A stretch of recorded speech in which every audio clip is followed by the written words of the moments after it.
nossa satisfação em ver a diretoria quase na sua totalidade aqui presente,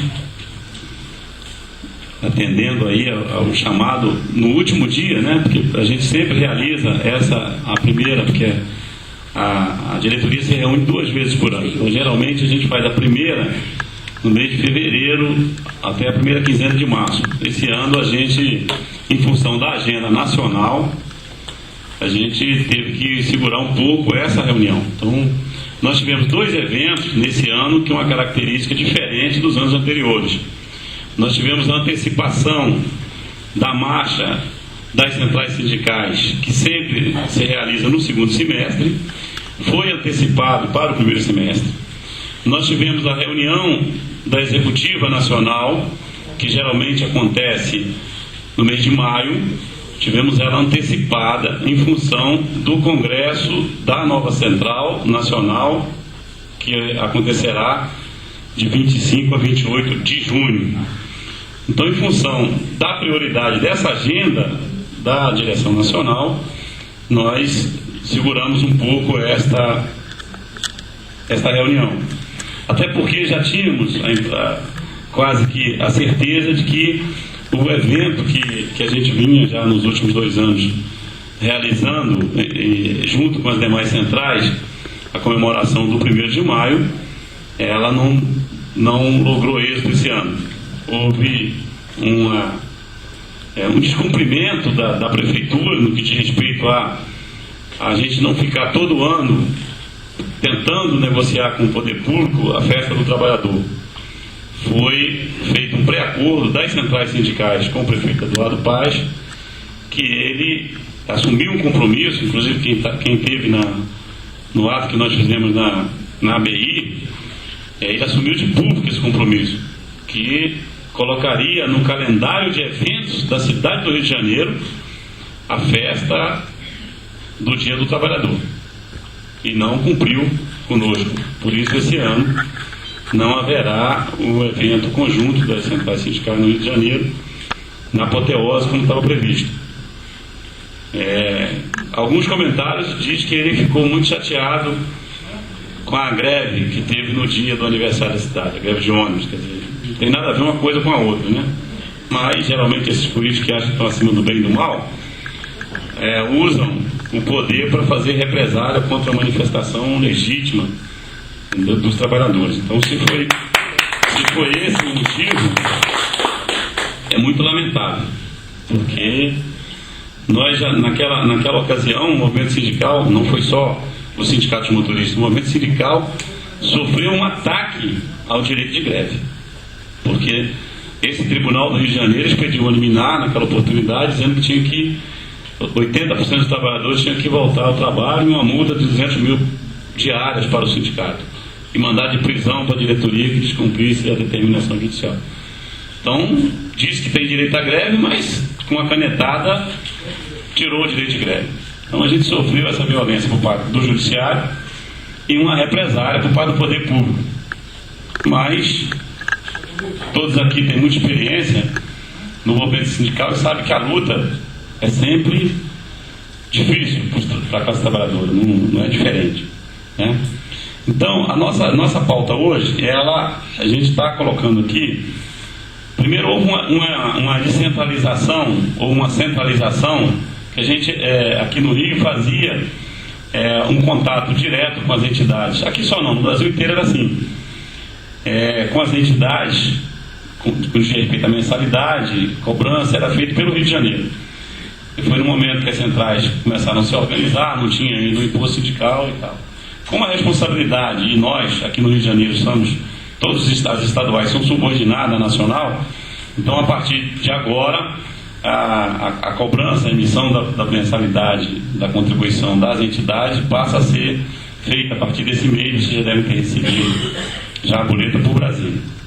O que nós teríamos aqui, além da nossa pauta, eu gostaria de pontuar aqui nessa abertura aqui para vocês. Todos têm conhecimento que agora, em 2013, saiu uma nova portaria, alterando, substituindo, em parte, a portaria 186, a porcaria 186. E a portaria 326 é quase que uma um aperfeiçoamento da portaria 186.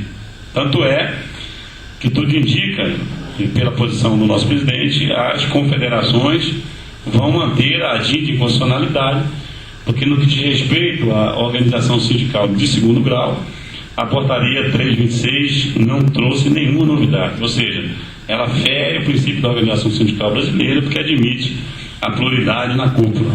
Então, houve algumas alterações no que diz respeito ao registro sindical.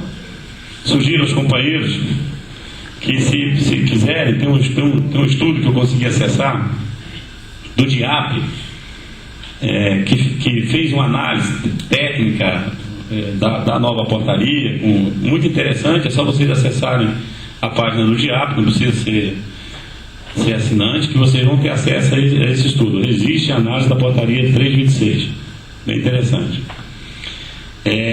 Nós, nesse momento agora, se há uma discussão no CRT, que é o Conselho de Relação de Trabalho, que nós estamos representando lá, a nova central, sobre o quadro sobre o enquadramento de categorias, né?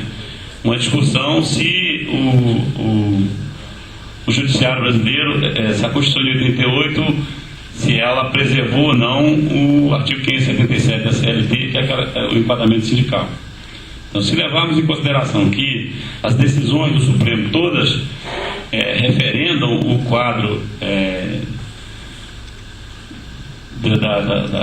da CLT, do 577, nós temos agora, e essa é a posição lá do atual secretário de Relações de Trabalho, o movimento sindical agora precisa atualizar o enquadramento sindical brasileiro, porque naquela oportunidade tinha uma comissão, vocês são mais antigos que eu que lembram disso, que atualizava a cada 2 anos o quadro de categoria.